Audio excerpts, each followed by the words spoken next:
Our core focus is in customer success. We act as a trust advisor, and we extend Microsoft solution to ensure a better experience for our users. So I'm very excited to introduce my colleagues that are today here with me. So Neil, who will be doing the demo, please could you introduce yourself? Hi everybody, Neil Alcott. I'm a senior solutions architect here at Marquee 360. Thank you. Also with me is Deepika Gandhi. Please could you introduce yourself? Hi everyone. Good morning, good afternoon. My name is Deepika Gandhi, and I am a customer success manager here at Marquee 360 and work pretty closely with Neil and with Juan. Thank you. And me is Juan. Most of you know me. So I'm the account manager focusing in EMEA. So yeah, very excited. Just before jumping to the demo, I wanted to share that our focus at Market 360 is on those solutions. So we focus on project, team, planner, Power BI for reporting, Power Automate, and PowerApps. So to ensure that all those apps can be connected, the data flows smoothly. And also we work with other non-Microsoft solutions in order to integrate with the platform we have. So please, can you, Neil, start from here? Sure. So today we're going to cover the Microsoft Power Platform. So the Microsoft Power Platform has several different areas, and I'll give a quick overview of each of those areas today. First, you have PowerApps. PowerApps allow us to build user interfaces. You know, it might be a form, it might be a screen, it might be an app that we would use to allow our users to interact with whatever our process is or whatever our data might be. The apps themselves could be web apps. They can also be mobile or iOS, you know, like an iPad kind of app as well. The next thing we have is Power Automate, and with Power Automate, it gives us the ability to interconnect different services and solutions. So for example, the Microsoft services, you know, the Office 365 services, along with other services that are available as connectors, and I'll show you some of that. And then finally, the last component is the Power BI platform. So with Power BI, it gives us a reporting and visualization analytic capability. So as you're using Power Apps and you're using Power Automate to manage, you know, how do people get to your data and then what happens to that data, Power BI allows you to then analyze that data and look at it in different ways. So can we go to the next slide? Okay. So as I mentioned with the Power Platform has really become kind of a foundation for a lot of the different Microsoft product areas. So Dynamics 365 relies on a lot of the capabilities of the Power Platform. Matter of fact, a lot of the technology that comes out of the Power Platform is based off of, you know, originally what was developed for Dynamics. And same thing with Office 365. And then also any, you know, standalone apps or even other third-party non-Microsoft apps, you know, they could leverage the Power Platform as well. But the main benefit of the Power Platform is that you have what Microsoft will call a no-code, low-code, and I'm using air quotes. So in other words, your citizen developers, you know, power users within your organization can leverage the Power Platform to build an app, to create an automation or maybe an approval workflow, or to create reports and dashboards all on their own. Now, the reason I do the air quotes is because while it is very easy to use, there's always going to be a learning curve. And then depending on what you're trying to do, you may still need a more technical resource to help you. So while you can build a lot of things on your own, depending on what your process is, depending on what your requirements are, you may need help, either from your IT department or from a partner like ourselves. Okay. But it has become kind of that foundational platform that we're using. And what's nice about that is, it's built into the Microsoft Cloud. Doesn't necessarily require any kind of custom coding unless your requirements, need it. But any kind of custom coding is going to be pretty rare on the Power Platform, which means that it's going to be easier for you to support, easier for your IT organization to support, and you'll get better support from Microsoft as well because everything's standardized and it's really just configuration that you're using. Okay. I think that's my last slide, so I'm going to share my screen. And what I'm going to do today is just a quick walkthrough of the Power Platform in general. At least for today, what I'm going to do is I'm going to walk through, I'm going to show you each of the different services, give you a quick overview of the capabilities, and I'll dive a little bit into, what's a Power App exactly, or what's a Power Automate Flow, what's a Power BI report or dashboard. So as we do that, I'll point out some different aspects of that. And then if you want to deeper dive into any of this, we have other webinars that go into each topic a little bit deeper, but we also have videos out on our YouTube channel that go into it deeper as well. And then we also have workshops and whatnot as private engagements in case you have a particular business process you're interested in transforming with the Power Platform. So the first thing we'll take a look at is PowerApps. So as I mentioned, with PowerApps allow you to build that user interface. It could be something as simple as a SharePoint list form that you want individuals to fill out, and you're going to have some logic in that form, or you want to make the form look, branded with your company's logo and, company colors. Or it could be a true app where we're going to have multiple screens and interact with it, as we build out functionality. So when we look here, if you want to get to this, you basically can go to PowerApps.com. And then when you sign in, you'll have to sign in with your organizational account. Then you'll come into the PowerApps interface. And with this, on the home page, you'll see that you can start with certain data. So in other words, if you have a SharePoint list, maybe an Excel spreadsheet, a database, and you already have data in there from an existing process, you can actually leverage that to start building a Power App, which is a really great, easy way to go in and create something on the fly. You can also build your own apps. So you can start from some of these blank templates. And then also, if I go into here, click on all templates, down below here, you'll see Microsoft does provide a number of different templates that allow you to get quickly started building your own Power App. A lot of your common, business processes and whatnot, you might see a template that's already available that you could use as a starting point.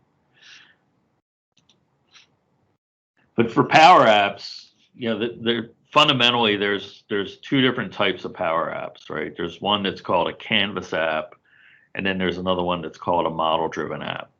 So with a Canvas app basically assumes that you, as the app builder, you're going to build out all your screens, all your forms, and it gives you a lot of control over what the look and feel of that particular app's going to be. A model-driven app comes at it more from what is the data or what is the process that you're going to have. And the UI is kind of already built for you. For me personally, I actually prefer model-driven apps for business processes because I think they're easier to build. The UI is a bit cleaner. You don't have to play around with it so much. And you can have a lot of control over the data model that you're going to use behind that app. So, for example, if I go down into here to my list of apps here, you'll see Summer Canvas. And if I go to all apps here, a lot are Canvas, but then we have some that are model-driven apps as well. Okay, so just to look at an example of that, I'll go into this Teams governance app. So this is an app we built to help organizations manage their Microsoft Teams deployments. So how do people request Microsoft Teams? You don't want everybody just creating Microsoft Teams on their own. We want to put some governance around that. So this is an example of a Canvas app where we can really build out the look and feel. We can have menus, things like that, integration with Active Directory. That's where my profile photo is coming from. And we can then go through and manage the creation of, Microsoft Teams. And, when do they expire? Have they been approved? Is it on hold? Is it going to be rejected? And up here, it kind of gives us a count of all the different requests. If I click on Create Request here, it opens up a form where I can then go in, fill out that information. So if I go into here and I do a lookup, looks up against Active Directory.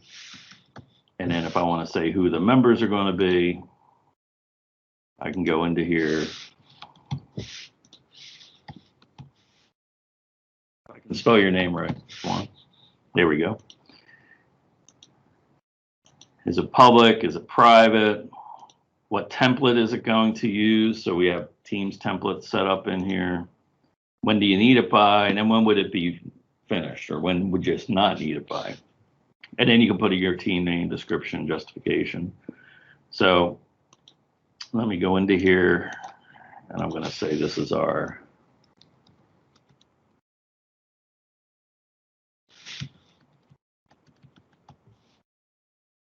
and then I create request. Now with this Power App, once I log that request, so you can see there it is, it's going to kick off a Power Automate flow to take it through whatever approval process and then the actual provisioning of the Microsoft team if it gets approved. Okay. But again, this is an example of a Canvas Power App. So again, I have a lot of control over the look and feel, how it behaves, the different controls that are available in that. If I go back here and I open this up, actually, I'm not the owner of it. I didn't think about that. So this is a good example. So I'm not the owner of this, so I can't edit it. I can just use it as a user.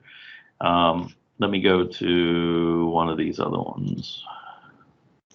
So if I go into here and edit it, this is open the PowerApps editor, Canvas editor.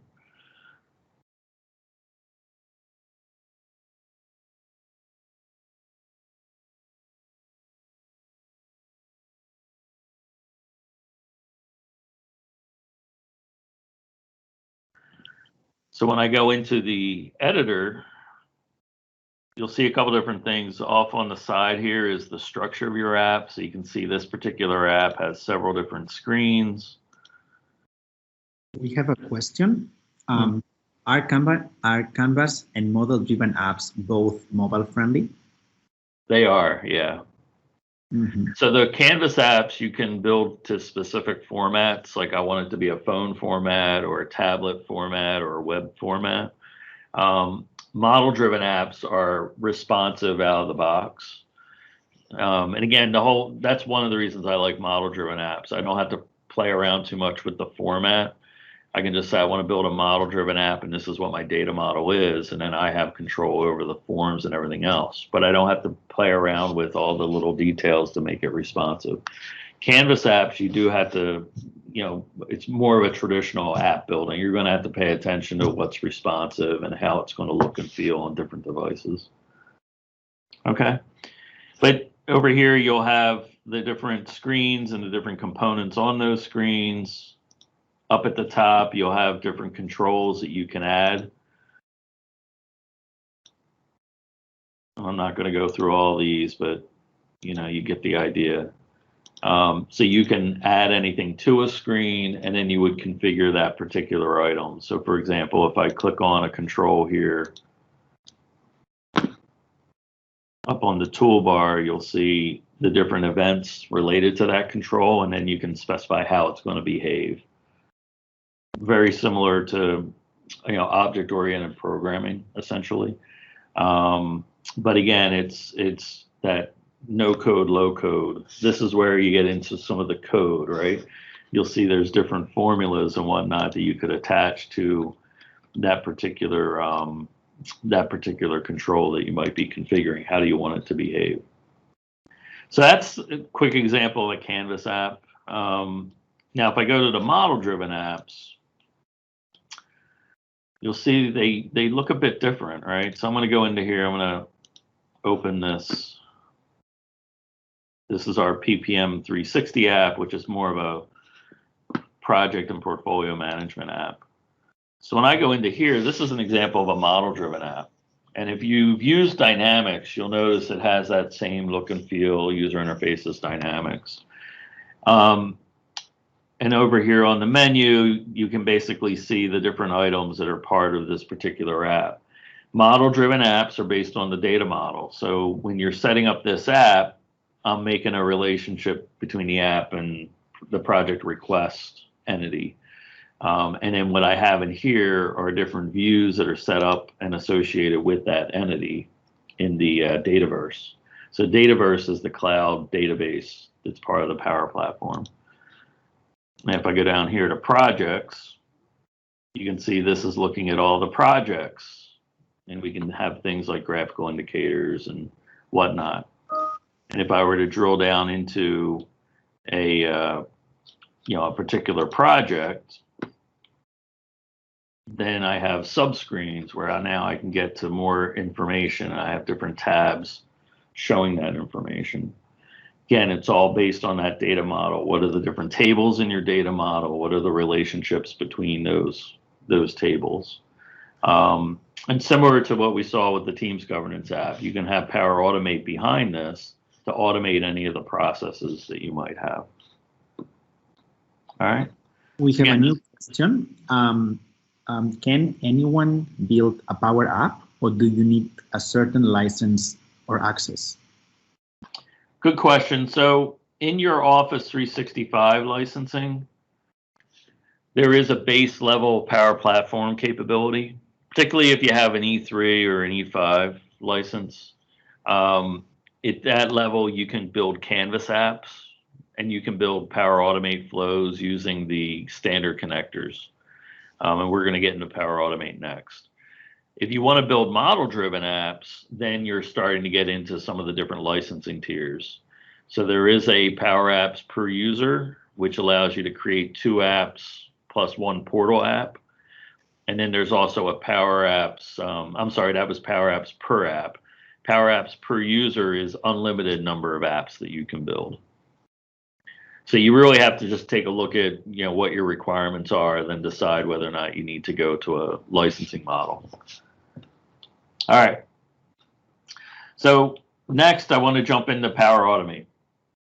Okay. So with Power Automate, with Power Apps, we built the interface that our users are going to interact with. Power Automate is, well, what do we want to do on the back end with that process or whatever it is that we're building? So with Power Automate, to get to this, you go to flow.microsoft.com, and then you sign in somewhere to the Power Apps. And then when you go into here, you'll see several different things off to the side here. You'll also see that similar to Power Apps, you can start with templates. So if I click on all templates here, you'll see that Microsoft and some third-party organizations have created a lot of different templates that are out there.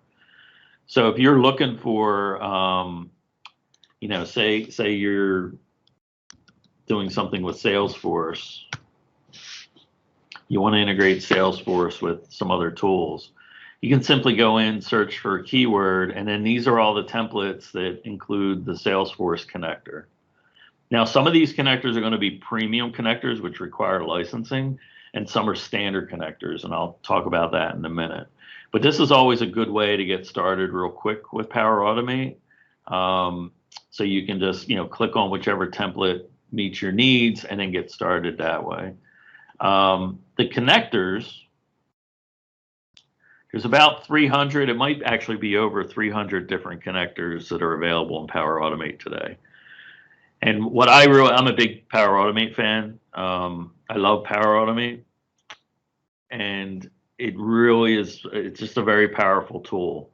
And what makes it powerful is you're not limited just to connecting to Microsoft services. You can connect to other services. So again, Salesforce, Oracle, SAP, you name it, there's probably a connector out here. If there isn't a connector for the application you want to connect to, there is the ability to either create your own custom connectors. In that case, you're probably getting a little bit closer to it being a developer. There's also a generic HTTP connector, so you can connect via API web services to that other system.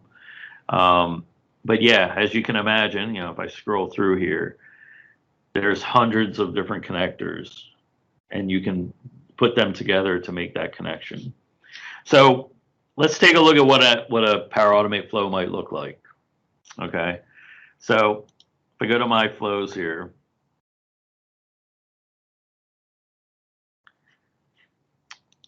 oops, I'm in the wrong environment, so let me jump over to my other environment here.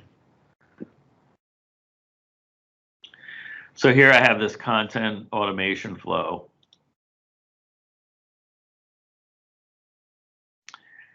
And when you're building a flow, you're always going to start with some trigger. Okay, so what is the event that Power Automate's going to look for in order to create that particular flow, or to start that particular flow? So in this case, this is the SharePoint connector, and it's looking for when is an item created. Okay, and then this is the site that it's going to, and then this is the SharePoint list that it's going to monitor. So whenever something gets created in that SharePoint list, it's going to kick off this flow. Once that happens, we're going to start an approval process. So built into Power Automate is a pretty powerful approval mechanism. And basically what this will allow us to do is set up an approval process where it'll send an email to the individuals and then process that particular, that particular approval. So in this case, if I look at the approval type here, we could do where it needs to be unanimous. Everybody must approve. The first to respond can either approve or reject. And then you can also do custom responses. Custom responses would be situations where I'd want approve, reject, save for later, request more information. I want to give several different options to the reviewers. In this case, I'm just doing the first to respond. So whoever approves it or rejects it, that's what the response is going to be. It's going to go to my email account. It could list the other approvers here as well. And then this is what the email content is going to look like. One really key thing with Flow or Power Automate is this dynamic content. That's what these things are. So when you're in here and you're either creating content for an email or you want to reference something from earlier in the flow, that's what this dynamic content is. So you'll see this pop up. And basically you see here when an item is created, right? That's the name of this trigger. So any data that came back based on that trigger or the action previously, you can then pick. So if I want the description of that item or who submitted it, you can see all the different fields from that SharePoint item are here that we can then select from. That way you don't have to hard code anything. It's all dynamic. It just updates as we go through. Now we start the approval.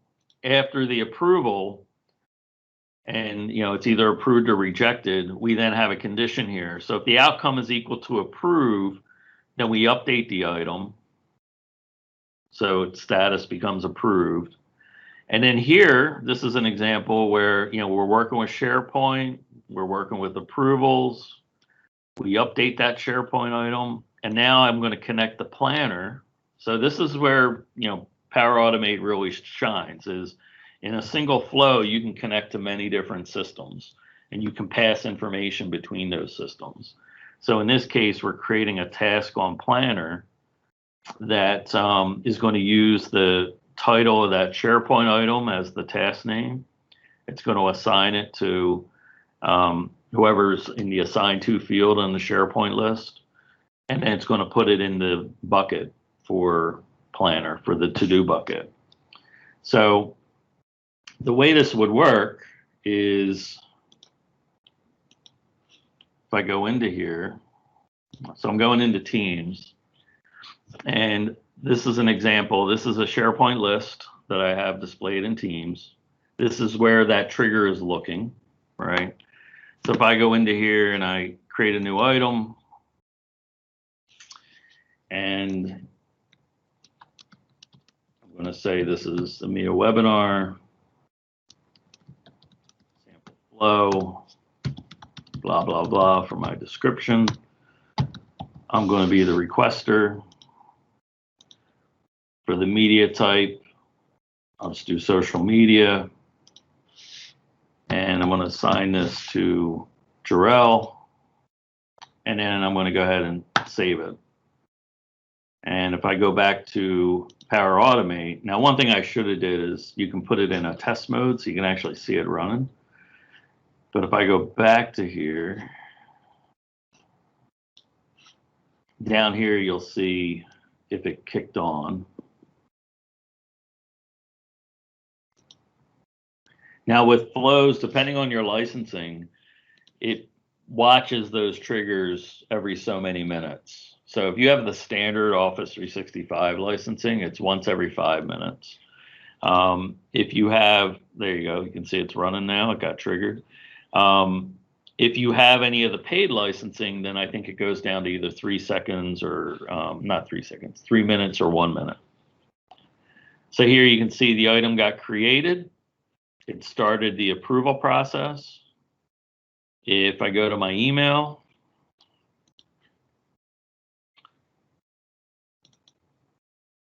I'm going to open that email, drag it over here. So you can see there's that email. So you can see that dynamic content that we brought into it. And then I could approve or reject. So what I'm going to do here, you can see we're still waiting on the approval. So I'm going to go ahead and submit this.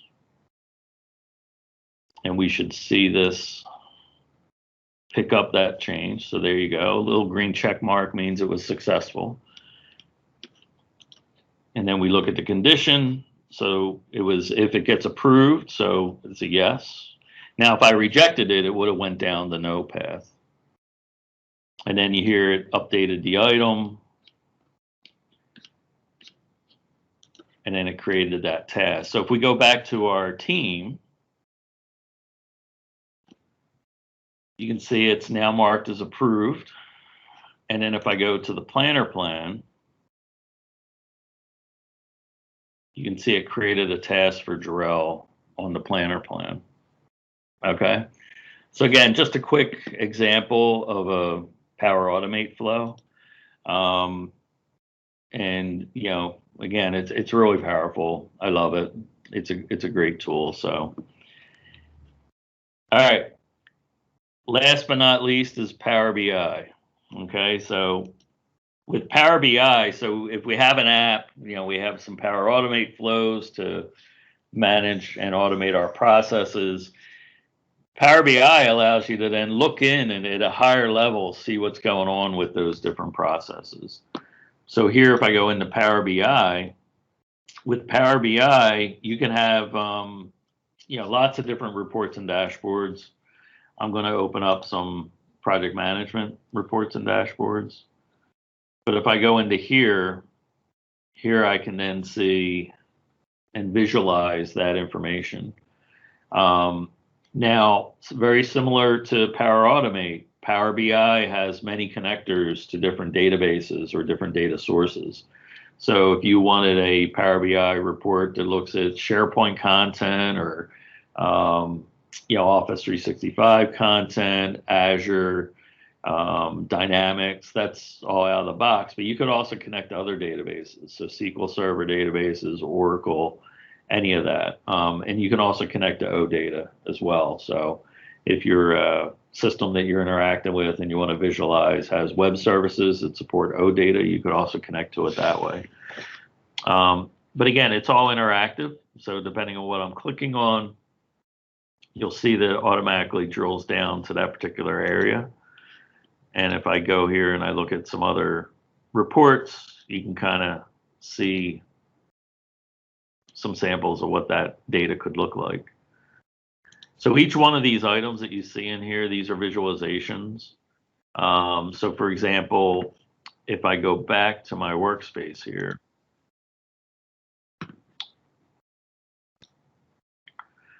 the way Power BI is built is you have workspaces, which are similar to, a SharePoint site or like an Office 365 group.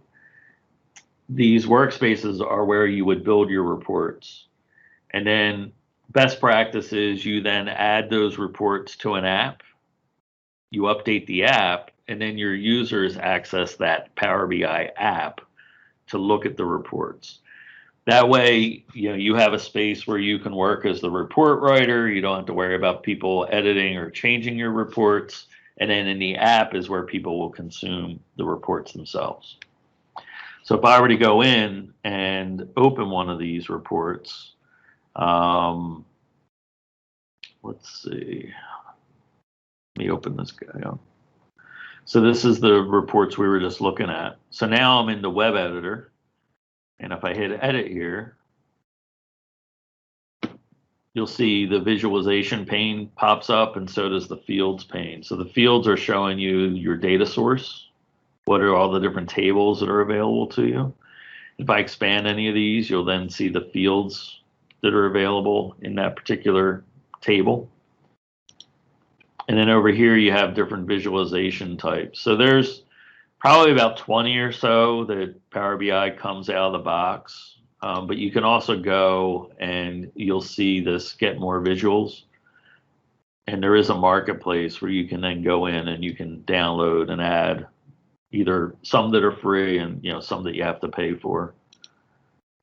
But essentially, each one of these are visualization, right? So this is the table visualization. Over here, you can see the settings for that, the formatting options for that table, and basically how do you want it to behave.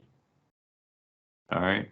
So once you build these different reports, you add them to an app, you then publish the app. Going back to our app here, your end users will access it through the app. Notice they don't have the ability to edit because it's now in the app. It's basically read only. They can only interact with it. But there's a couple cool things with Power BI. One is if you do want to export any of these reports as PowerPoint or PDF, export the data to Excel, you can do that. You can also set up subscriptions. So subscriptions are a way for you to automate the delivery of the app or delivery of the reports. So if I want to have a monthly portfolio review and have this sent out on the third of every, or the second or third of every month at 8:45 a.m. to whoever's in this particular list.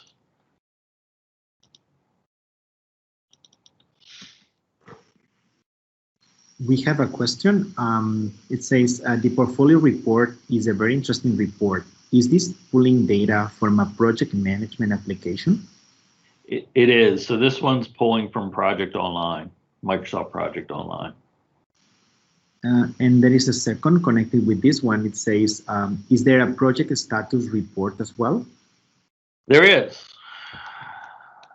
So if I go down here, this is an example of a project status report. So, and again, we do a lot of project management work with customers. So this status report, you could use it as a starting point and then modify it depending on what exactly you want to see as your status report. But this is another one that, you could have it set up a subscription where it just automatically sends it to your project sponsor every Monday morning. That's one of the real benefits from the project reporting perspective is you can automate them. So if your PMs are spending a lot of time copying and pasting and pulling the reports together with Power BI, we can pull that data.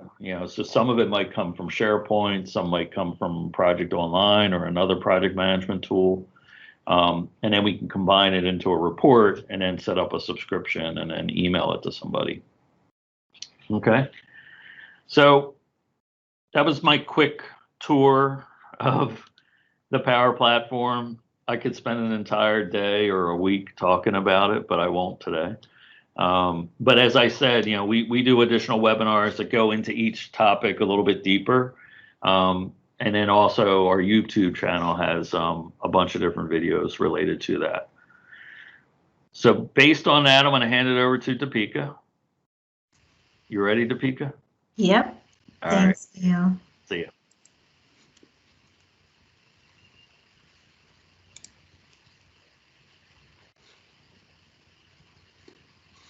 Can you all see my screen? Not yet. Not yet. Yeah. How about now? Yes, perfect. Okay, great. So we just wanted to take 10 quick minutes and walk you all through some of the apps that we've built at Marquee 360. And now that you know what PowerApps and Power Automate and Power BI can do, the idea is to kind of show you the art of the possible. And so we engage in different ways. Like if you have any business process you want to automate, we can help you get there. Or we also have these pre-configured apps that you can use as a part of a business process you're trying to solve. So I don't have everything in this slide deck just because of time, but it gives you a sense of what PowerApps, Power Automate, and Power BI can help you, maybe in your project management office, HR, finance, and just marketing as well. So the first app here, and Neil, chime in if I miss something on these apps. The first app here is an intake app, and it's built on PowerApps. It's a Canvas app, now that you know what Canvas apps are. And the idea here is it provides a nice, easy to use form to capture work requests from the business within your project management office, or it might be even within a specific organization or function. You can apply Power Automate and activate it through workflow. There's also a scoring mechanism here where you can score each of the project ideas that come in, and then you can connect it to your project management application. In this scenario, we have it connected to Project for the Web and Project Online. So just a quick idea of what the Project Intake app includes. We have the Project Intake app also as a model-driven app, and this is for customers that are on PowerApps from a model-driven perspective. Same information, different UI, much cleaner, and very easy to use as well. Again, using Power Automate, you can have approval workflows, and then this can connect to Microsoft Teams as well. Okay. If you're interested in these, I think we have some YouTube videos on these as well. PPM 360 is a model-driven project management app. Neil went through this a little bit during the PowerApps presentation. And essentially what we've done here is we've used the Power Platform, PowerApps, Power Automate, Project for the Web, and Teams to bring together a project management application. So you can, create new projects, you can track the health of your projects, you can track schedules, collaborate on teams, all within the PPM 360 app.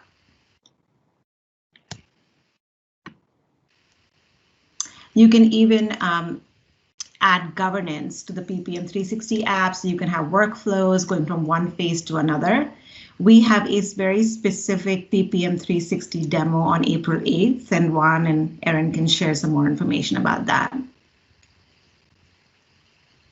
Any questions so far? Not for now. Okay. So moving on to a few more apps. This is a Financials 360 app. It's meant for capturing project financials.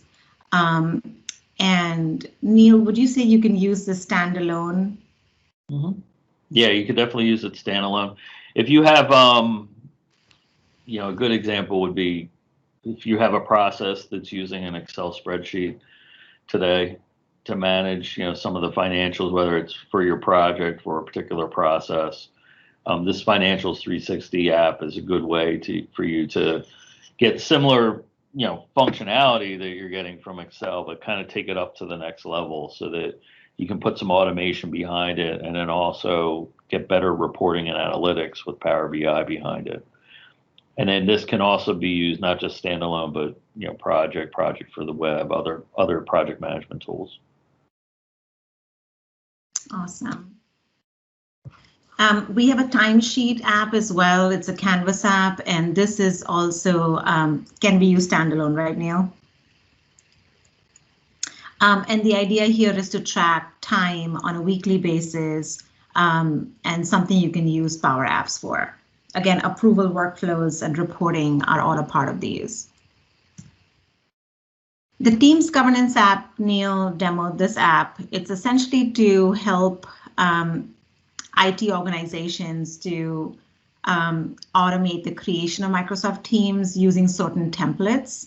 And again, this is a Power App. It's out of the box. We've used Power Automate for approval workflows, and then you can do some reporting in Power BI as well.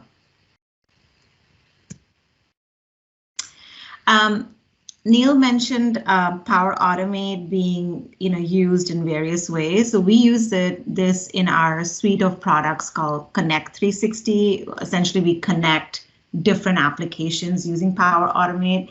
And one of the applications here is connecting Teams and Project Online or Project for the Web. We've also connected Teams with ServiceNow, Teams with Jira, Jira with Project Online, Azure DevOps with Project. Neil, what am I missing? There's so many different variations, right? We've done Salesforce integrations.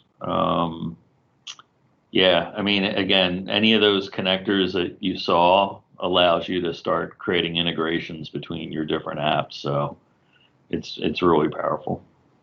And what it does here for PPM 360 is when a new project is created in the Power App, it automatically creates a new team to collaborate on that specific project, and then adds the team members into Teams as well.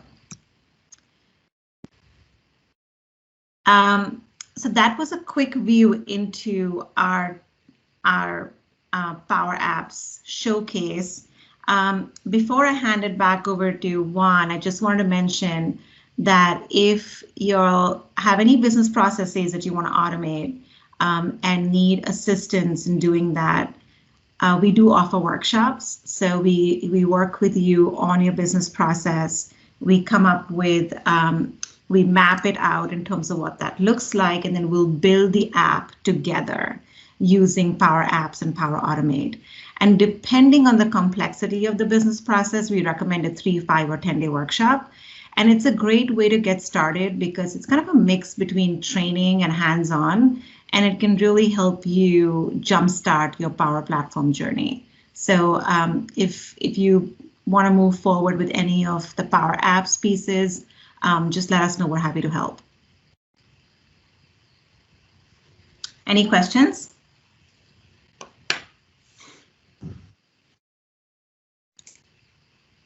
All right. Juan, I'll hand it back over to you. Sure, thank you. Let me share. So well, first of all, thank you very much for joining today. We're always very excited to share what we do and how we help our partners. We just want to share that we're going to be sharing a survey in the chat here, and also we're going to be sharing the recording of today's session.